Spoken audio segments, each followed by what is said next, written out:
what he has. That's what we're going to talk about today on Strength for Today. This is Friday, December the 7th, and it's Angeline Merriman's birthday. Happy birthday to you, Angeline. And also Diane Gentry. If you knew Diane, you'd know what a blessed thing this day is for her. She's battled many years with cancer and is a cancer survivor. And Diane, may you have a wonderful, wonderful birthday.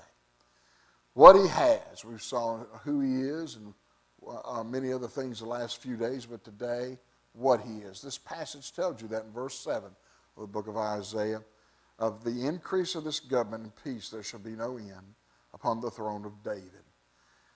He was rich in his possessions. Jesus possesses everything. Rich, incredibly rich, because everything's his. He owns it all. I like what the old preacher said. He owns the cattle on 1,000 hills, the hills, and the taters under the hills. And he moans the bugs that's gnawing on the taters and the worms that's gnawing on the taters under the hill. He owns it all. And in the book of Revelation, we see him give accolades of his possession.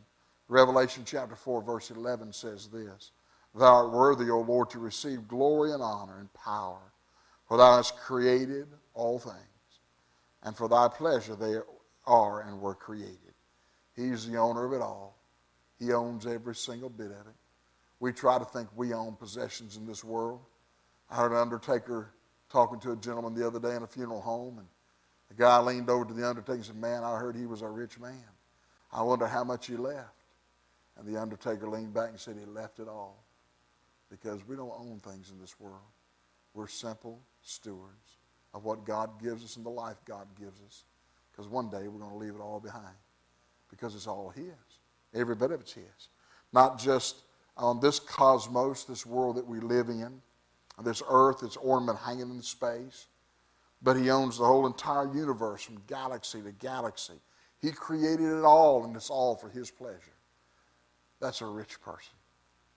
And here's the key, though. He's not a mean rich person. He's not selfish. He's not arrogant. He loved us. He created it, though he come back and lived on it, and allowed the beings that lived on it to take his life. And he died to forgive their sins and to pay their sin debt. And if you call upon him today, he'll save you. He'll erase your past, settle your present, secure your future. Just call him today. For whosoever shall call upon the name of the Lord shall be saved. And he'll be your strength for today and your hope for tomorrow.